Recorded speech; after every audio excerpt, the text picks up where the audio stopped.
Šios savaitės LRT Lituanikos pasaulio lietuvių žiniuose. Labdaros organizacijos Airijos lietuviams rūpi veikla. Verslios Vokietijos lietuvės rinksis į edukacinę konferenciją Berlyne. Rubrikoje Tapatybė LT lektorius Darius Ražauskas kviečia tarti taip gyvenimo būdui kitaip. Iš širdies į širdį per lietuvius vienijantį LRT Lituanikos kanalą laidoje Pasaulio lietuvių žinios.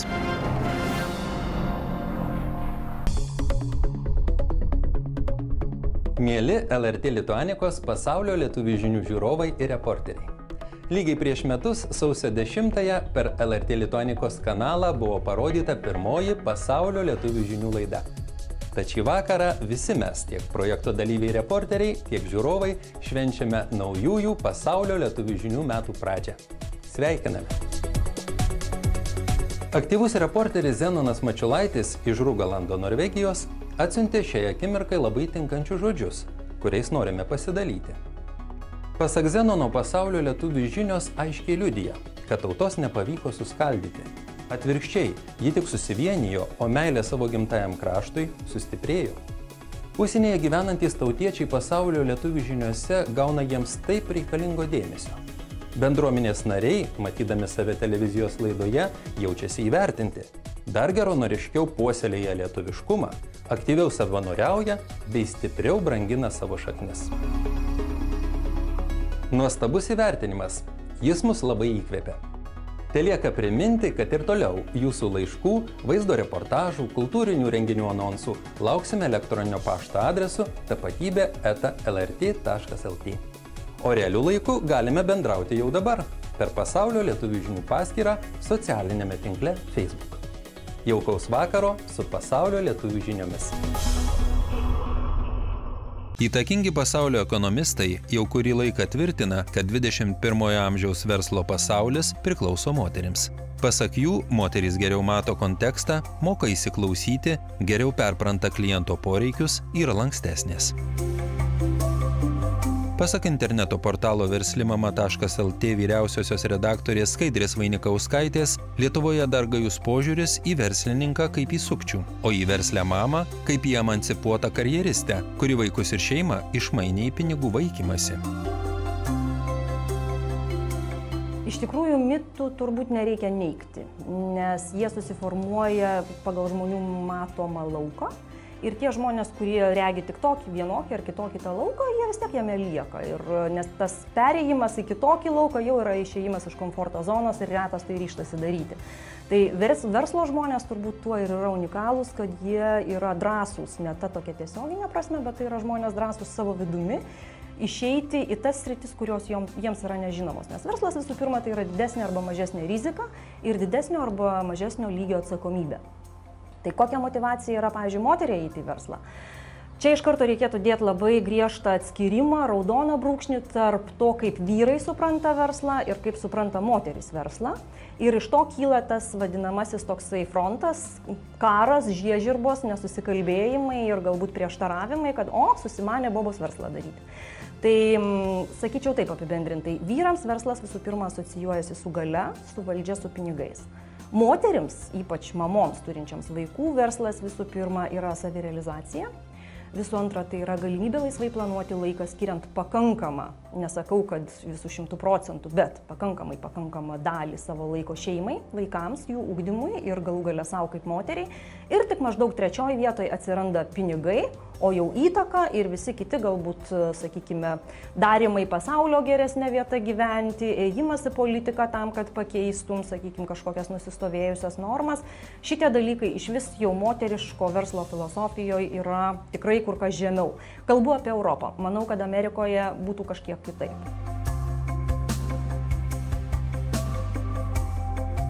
Labai daug moterų baigusių, net ir po porą, trejetą aukštųjų mokyklų, įgijusių tarptautinės vadybos diplomus, sakykime. Jos išeina į verslą mezgimo, pavyzdžiui, į interjero kūrimo verslą, į grožio kažkokio paslaugų verslą. Tai štai ir jos puikiai įsuka tuos verslus, jie yra skoningi verslai. Jie yra verslai su labai gera verslo etika, su puikiu požiūriu į klientą, su pakankamai aukšto, netgi sakyčiau, aukštesnė už vidutinę lietuviško standarto požiūrių žiūrint sakykime, požiūrių į klientą, pačiu geresniu, aukšta verslo kultūra, aukštu tuo popardaviminiu aptarnavimu. Taigi aš labai teigiamai vertinu moterų būtent mamų ėjimą į verslą, nes jos yra motyvuotos. Tiesiogiai nuo jų, sakykime, uždirbamų pinigų priklauso šeimos gerovė. Kita vertus, jos yra spaudžiamos tarsi iš dviejų pusių. Iš vienos pusės yra šeimos kažkoks presingas, kad tu vis tik tai kryptingai veiktum ir turėtum tą rezultatą, jį parneštum atgal į šeimą, parodytum.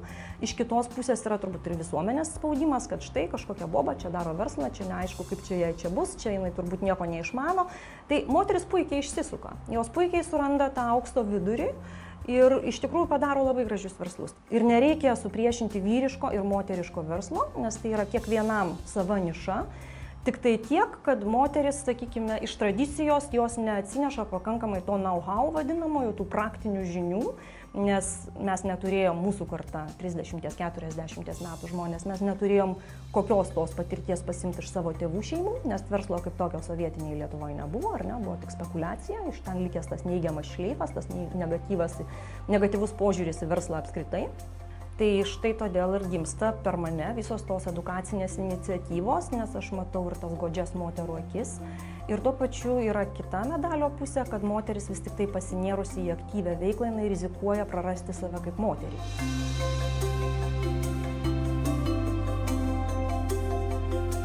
Man labai gražu stebėti, kaip ypač ten, kur yra susiklosčiusios turbūt moteriško tokio aktyvumo, ypač kalbu apie Švediją, apie Skandinaviją, apskritai tradicijos, kur yra moterys palaikomos ir netgi skatinamos dirbti, aktyviai veikti. Nes, sakykime, švedų vyrų pats požiūris toks ir yra, kad taip, aš tave atsivežu į savo šalį, bet tu nesitikėk, kad aš tave išlaikysiu. Aš tikiuosi, kad tu mokysies mūsų kalbą, kad tu stengsies pažinti mūsų kultūrą ir stengsiesi čia pritapti, įsitvirtinti ir tapti, tikra Švedijos pilietė. Pats faktas, kad aplinka, kuri palaiko ir skatina verslumą, net ne tiek finansiškai, kiek pačių požiūrių į veiklą, jinai labai teigiamai veikia lietuvės moteris, kiek aš jas stebiu, ir iš tikrųjų yra be galo gražių verslo pavyzdžių. Aš netgi jomis žaviuosi ir lenkiu galvą prieš jas, nes atėjus į svetimą kultūriškai aplinką, į kalbą, į kalbinę aplinką, kai ta kalba galbūt jau yra 3. ar 4. tavo mokama kalba. Atėjus, būnant vis tiek jau brandesnio amžiaus asmenybei, susiformavusiai kaip tokiai, atsiverti pakankamai tam supančiam pasauliui, kad suprastum jo žaidimo taisyklės ir turėtum pakankamai drąsos atnešti savo idėją, atnešti savo produktą ir jį pasiūlyti, tai yra žavu. Sausio 14-ąją Lietuvos Respublikos ambasadoje Berlyne vyks edukacinė konferencija Aš versli mama, skirta vaikus auginančioms lietuviams verslininkėms iš Vokietijos ir Lietuvos. Tai yra nusistovėjęs jau edukacinių konferencijų formatas, pirmosios 2 konferencijos vyko Lietuvoje ir toliau tęsis Lietuvoje, o štai mes šį kartą naujus metus pradedame išvažiavimu į artimąją Vokietiją, pavadinkime taip, ir kadangi, kaip minėjau, konferencijos formatas yra standartinis, tai štai ko tikėtis. Tai yra 4 paskaitos, vadinamoji edukacinė dalis, maždaug 4 valandų trukmės, kurių metu mes išklausom įvairių lektorių pasisakymų, viena ar kita tema. Ir šiuo atveju, šnekant apie Vokietiją, tai mes turėsime iš tikrųjų labai stiprų edukacinį užtaisą. Pirmasis pranešimas bus vokiečių lektoriaus, jisai kalbės apie reklamą moters versle, kaip turbūt vertėtų moteriai pateikti savo verslą ir kokias galbūt jisai regi, sakykime, ypatybės kaip vyras, žvelgdamas į moterų reklamos, sakykime, užimamas pozicijas ir formuluojamą mintį. Antrasis pranešimas iš tikrųjų bus labai naudingas tiek toms lietuviams, kurios atvažiuos iš Lietuvos, nes mūsų iš Lietuvos atvažiuos 10 žmonių delegacija megzti dalykinių pažinčių ir susipažinti iš arčiau su verslo aplinka, tiek pačiom tom lietuviam, kurios mėgina įsitvirtinti kaip verslininkės Vokietijoje, nes vėlgi Vokietijoje, Berlyno konkrečiai lietuvių bendruomenės pirmininkės Vilmos Rangė duomenimis, lietuviškų verslų yra steigėsi ir ne vienas, bet po kurio laiko kai kurie jų ima ir užsidaro.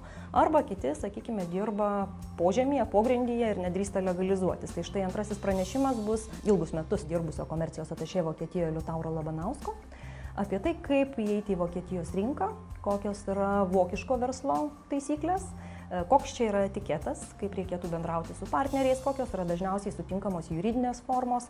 Žodžiu, visa ta praktinė jo per 9 berods komercijos atašė darbo metus sukaupta patirtis, kurią jis mielai pasidalins su lietuvėmis, moterimis. Ir aš manau, kad to pranešimo klausimų atsakymų dalis paskutinioji tikrai sulauks didelio pasisekimo tarp pačių moterų.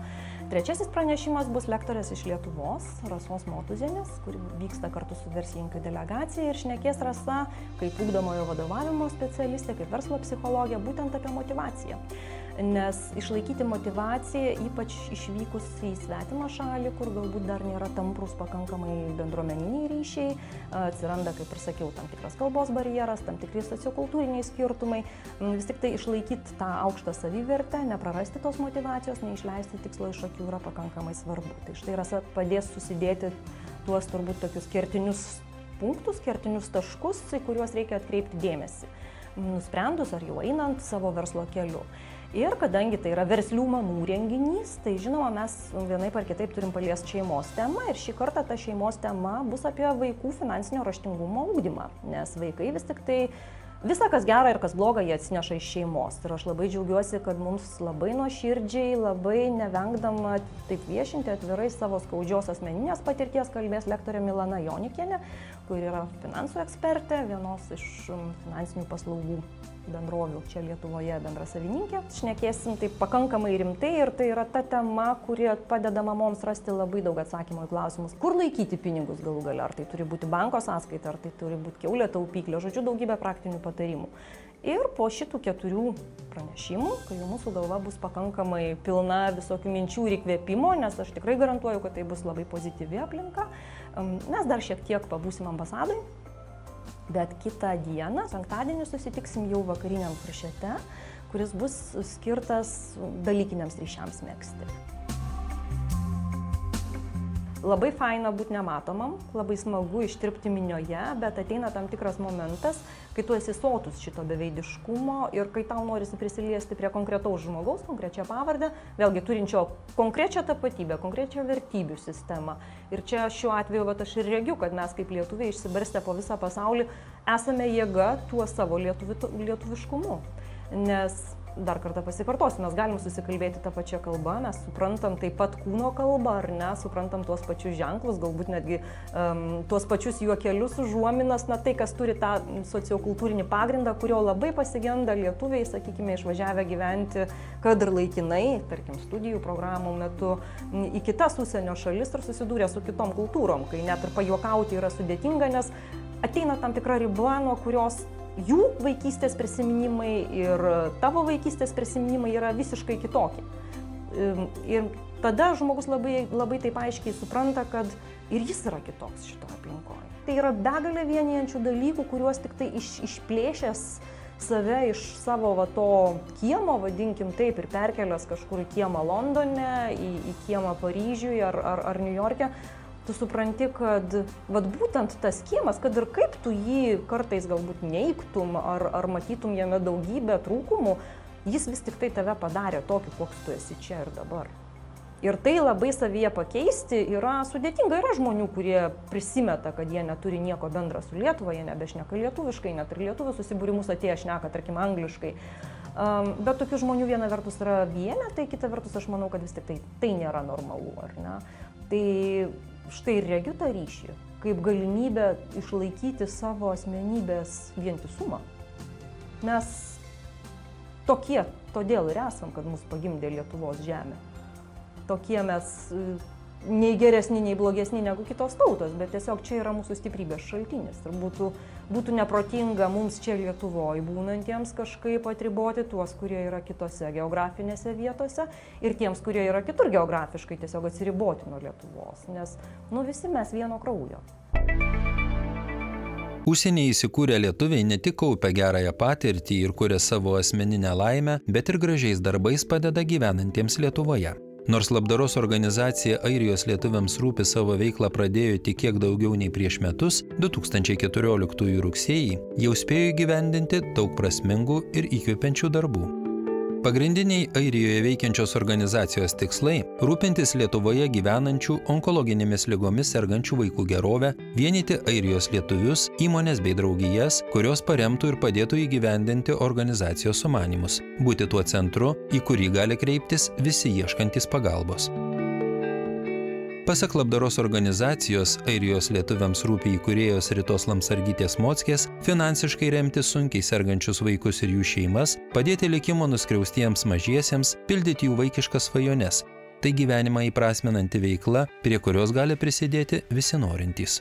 Pirmasis mūsų didesnis renginys buvo 2014 m. spalio mėnesį organizuojama labdaros vakarienė, kur pradžioje mes galvojom, dalyvaus gal kokią mūsų tik tai tarp draugų rate 30-40 žmonių, bet paskui galutiniam rezultate dalyvavo 120 žmonių ir buvo nemažai vietinių čia Airijoje lietuvių dainininkų atlikėjų, kurie dalyvavo tam renginyje, ir ambasada, ir lietuvių bendruomenė, ir labai daug geranoriškų žmonių, kurie tikrai prisidėjo ir to pasiekoje surinkom daugiau negu 4 000 eurų ir sauskelnių buvo nemažai atnešta renginį, žaisliukų, kuriuos mes išsiuntėme į Lietuvą. Tai čia buvo pats pirmas toksai mūsų didesnis renginys ir tada, aišku, Airijoje apie mus daugiau ir sužinojo, nes vienas per kitą ir pradėjo kalbėti apie mūsų veiklą.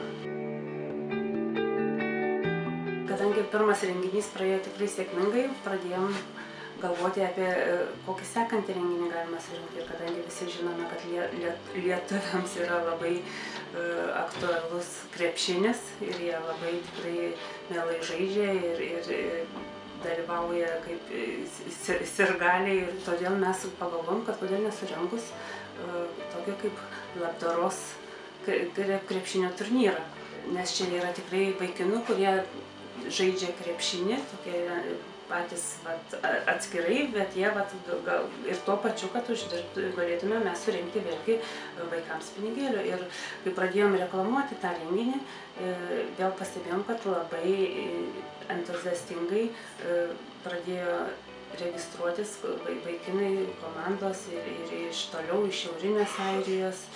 Ir tikrai net turėjom sustabdyti registraciją, nes buvo ribotas laikas, nes žinot, kaip krepšinio turnyras visgi ne valandą ir ne 2. Ir tikrai susirinko vėl daug žiūrovų ir buvo 8 ar 9 komandos dalyvavo šiame turnyre ir praėjo tikrai vėlgi labai šauniai ir buvo surinkta beveik 3 000 eurų. Ir mes galvojam, kad taps tikrai tradicija, nes iki šiol vis gaunam klausimų, kada vėl organizuosim krepšinio turnyrą, nes tikrai norisi dalyvauti.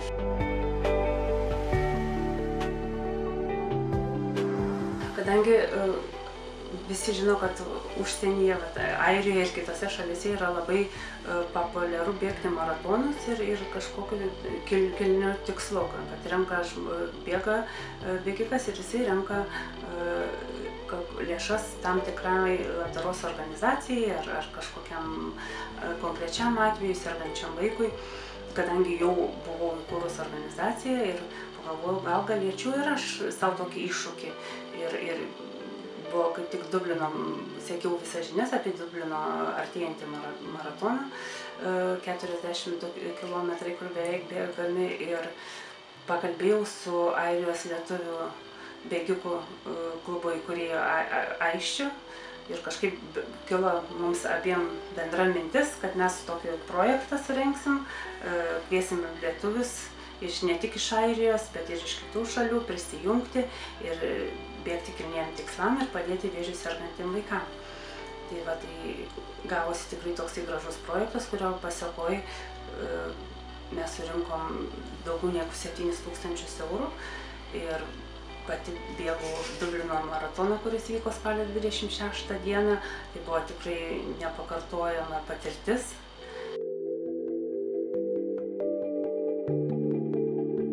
Iš tiesų, jeigu nebūčiau emigravusi, tikriausiai niekada nebūčiau supratusi, ką reiškia man ta Lietuva, tėvynė mūsų.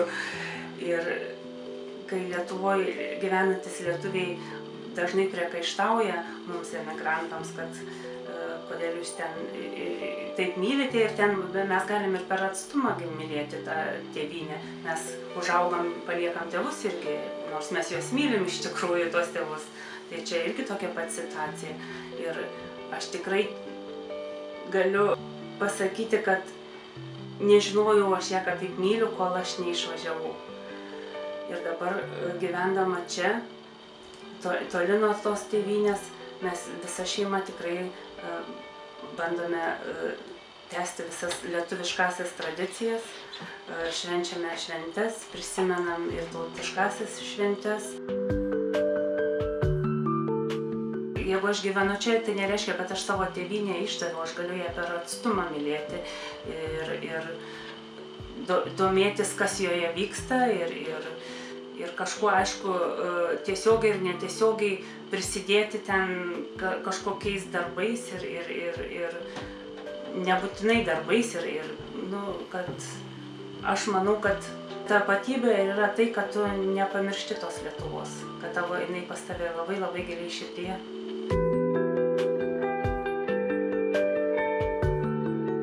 Tokioje veikloje yra svarbiausia žmonių pasitikėjimas.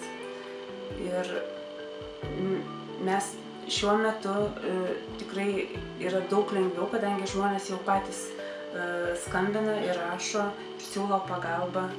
Ir yra čia Airijoje baikerių klubas, kurie jau keletą kartų rinko lėšas būtent vėžiu sergantiem vaikam. Yra žvejų klubas, taip pat aukų dėžutė ir kai vyksta klubo susitikimai, jie renka lėšas vaikams. Tikriausiai visi žino, kad Airijoje daug lituanikos parduotuvių tinklas yra arba apie 17 parduotuvių ir jose stovi visos dėžutės atsiųstos iš mamų unijos. Taip pat žmonės aukoja, jau tikrai žino ir žmonės labai geranoriškai prisideda ir mums dėl to labai labai smagu.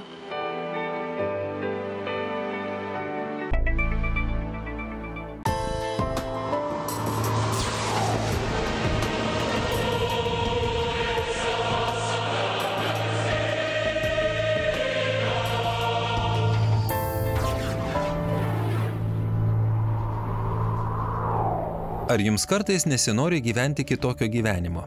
Ar nesinori įgyvendinti vaikystės svajonių, apiplaukti pasaulį jachta, praleisti metus Tibeto vienuolyne, daryti tai, kas teikia malonumą, o ne tai, kas privaloma? Klausė žinomas lektorius ir asmeninio efektyvumo treneris Darius Ražauskas. Didžiąją gyvenimo dalį vienaip ar kitaip mes praleidžiam darbe, plius minus. Ir norisi, kad ta didžioji gyvenimo dalis praeitų įdomiai, praeitų su įkvėpimu, su džiaugsmu ir taip toliau. Tai aš buvau tas žmogus, kuris ieškojo savo pašaukimo ir įvairiausias veiklas bandžiau, nuo boulingo mechaniko, statybų sargo, iki įmonės vadovo, pardavėjo ir taip toliau. Lyg ir sekėsi gerai ir atlyginimai buvo neblogi, bet vidinio džiaugsmo nebuvo. Todėl norėjosi išbandyti kažkokią veiklą, kuri teiktų laimę viduje. Ir taip jau atsitiko, kad netyčia kažkada Alytaus dailės akademijoje tiesiog moksleiviai kažkaip mane susiradę paprašė pravesti paskaitą apie šiaudinius namelius ir žaliavalgystę, nes tuo metu aš domėjausi žaliavalgystę ir padėjau statyti šiaudinius namelius. Taip ir prasidėjo, pajutau, kad man tai patinka. Lietuvoje mes vienas kito nesam pasiilgę, bet užsienyje svečias iš Lietuvos, ypač jeigu jis atneša kokią pozityvę žinią, yra labai laukiamas lietuvių bendruomenių. Ir todėl, aš jaučiuosi labai gerai lankydamas lietuvių bendruomenės tik šitoj, tik anoj pusėje Atlanto. Tai mane labai įkvėpė. Tie lietuviai, kurie ateina į lietuvių bendruomenės užsienį ir ten kažką daro, veikia, reiškia, jie yra aktyvūs, veiklūs lietuviai ir jie turi tą pozityvą užtaisą savyje. Jie dažniausiai yra gerai įsitvirtinę žmonės, ten jau siekiantys sėkmės. Ir aš dažniausiai iš jų pasikraunu to tokio gero užtaiso, kad gyvenimas yra tavo rankose ir tu jį gali su savo darbu, su savo pozityviom mintim, su savo gerumu, gali jį keisti ir pasiekti tai, ką nori. Aplinka, kurioje tu gyveni, kaip ir miestas Lietuvoje, tu persisunki tos aplinkos atmosferą ir vyraujančiusiamis nuotaikomis. Ir gali matyti, kad lietuviai gyvenantis kažkurioje šalyje perima to šalies žmonėms tą bendrą vadinamąją gatvės kultūrą, bendravimo, sveikinimosi, šypsojimosi, kūno netgi šiek tiek kalbos kultūrą. Jeigu pietuose gyvenantis lietuviai iš principo tampa labiau tarškesni, kalbesni, aktyvesni, labiau kelia per seminarus rankas, eina į kontaktą, tai šiauriečiai, tarkim, kalbėkim apie norvegus, netgi šiek tiek, jeigu imsim Škotiją ar panašiau, šiauriau besibazuojantis lietuviai, Islandijos lietuviai, jie yra labiau linkę į jausmų santūrumą, susilaikymą, truputį konservatoriškumą tokį. Gerąja to žodžio prasme. Skirtumai yra, bet jie nemaišo išsaugot savo lietuviškas šaknis. Įkvėpti jaunąją kartą, puoselėti savo tapatybę, išsaugot lietuvišką kalbą, išsaugot apskritai tą lietuvišką identitetą nėra lengva. Nes visada jaunimas yra linkęs prisitaikyti ir adaptuotis prie vietinės aplinkos. Todėl vienas iš būdų, kaip gali lietuvių bendruomenės stiprinti savo jaunųjų narių, stiprinti jaunųjų lietuvaičių lietuvišką identitetą, tai yra bendradarbiavimas su Lietuvos organizacijomis, organizuojant įvairias bendras vaikų stovyklas, organizuojant bendras šventės, organizuojant mainus studentų ir taip toliau. Bet vien bendradarbiavimo neužtenka, reikia kurti aplinką ir vietoje. Kitaip sakant, čia turėtų pagelbėti ir Lietuvos tiek užsienio reikalų ministerija, tiek apskritai Lietuvos vyriausybė savo politikoje turėtų numatyti tokį punktą, kad labai nemaža dalis Lietuvos yra už sienos. Ir ta dalis lietuvių, kurie yra už sienos, bendruomenės, turėtų gauti konkrečią paramą iš Lietuvos. Paramą darželiams, pradinėms mokykloms, mamų grupėms ir taip toliau formuoti, vystyti, auginti ir išlaikyti. Nes jeigu nėra kažkokios apjungtos organizacijos užsienį gyvenantiems lietuviams, kur tie lietuvių vaikai galėtų puoselėti savo identitetą, galų gale gauti tas seklytes lietuvybės, lietuvybė neišliks, nes tai yra natūralu. Vaikas yra tabula rasa, baltas popieriaus lapas. Į kokią aplinką tu patalpinsi, jis jos prisigers. Jeigu jo draugai, mokykla, visa kita yra airiški, angliški, amerikietiški, vokiški, daniški ar dar kažkokie, jis prisigers tos aplinkos ir ta lietuviška atmosfera visai ištirps. Lietuva yra maža tauta ir maža tauta gali išlikti tik būdama kartu. Todėl lietuviams reiktų stengtis nepavydėti užsienio lietuviams, tie, kurie yra Lietuvoje, o atrasti kažką bendro su jais, rasti bendras šaknis, rasti bendrą kalbą, rasti bendras vertybės. Tai padeda bendri renginiai, bendros laidos, buvimas kartu, susijungimas, koks jis bebūtų, virtualus ar tikras, visada jungtis yra esminis momentas.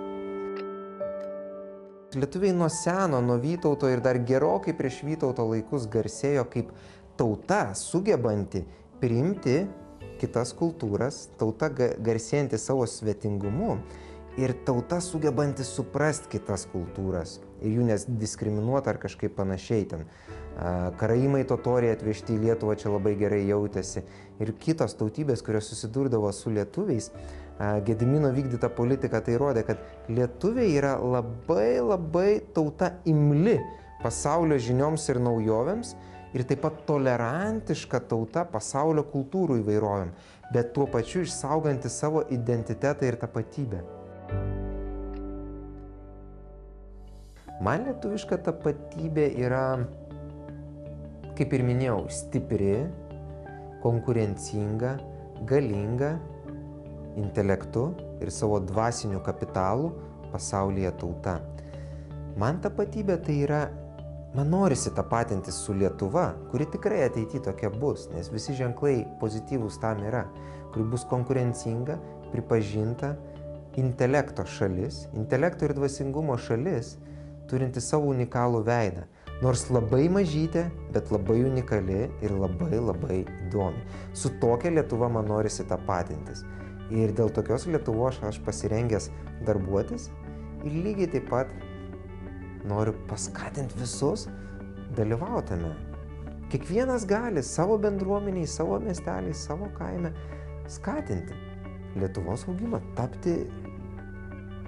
pasiekti tą svajonę, kurią turėjo mūsų seneliai tarpukaryje. Galinga Lietuva atkūrusi savo šaknis, galinga intelektų, dvasingumo ir savo identitetų.